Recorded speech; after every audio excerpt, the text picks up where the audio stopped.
In this video, we're going to be looking at problems that are in a quadratic form of the type a parenthesis x minus h quantity squared equals k. So what is that talking about? It looks like this. You're going to have a number on the outside of the parentheses. My parentheses is then squared, and it's set equal to a number of some type. And we're going to have to figure out how to solve this. So step number one is if there is anything outside of the parentheses, I'm going to want to divide off by that.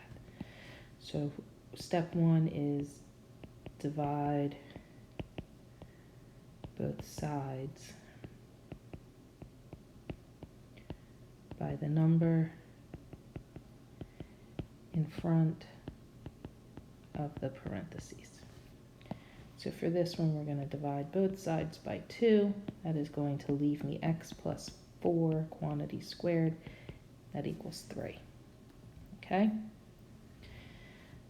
The second step goes back to our previous lesson. We're going to take the square root of both sides.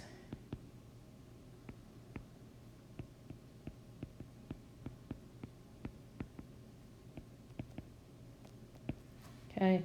So I'm going to take the square root of both sides, and that is going to leave me x plus 4 equals plus or minus square root of 3. Once we reach here, and we got rid of our parentheses, and we completed that step, the last step is going to be to solve for x. And I mean by getting x alone. Get x alone.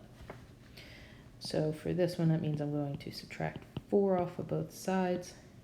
Tells me x is going to equal negative 4 plus or minus square root of 3. In a problem like this, where I'm taking a number and I'm moving it over, and there's already a term with a plus or minus, and a square root especially, standard would be to put it in front. So that's why I have negative 4 plus or minus square root of 3. And that would be my answer. This time, please pause the video and complete the other problem. So for this one over here, looking at my problem again, 3 is in the front, and I'm going to have to divide both sides by that number first. So let's divide both sides by 3. That's going to leave me x minus 2 quantity squared equals 5. My second step tells me take the square root of both sides.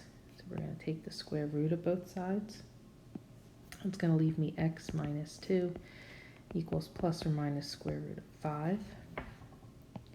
And then I have to solve for x or get x alone. So we're going to add 2 to both sides.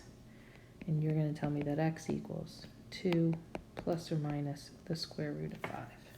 And that is the answer for this problem. Here are the homework problems I would like you to solve using the previous method, where we divide by the number in front, take the square root, and solve.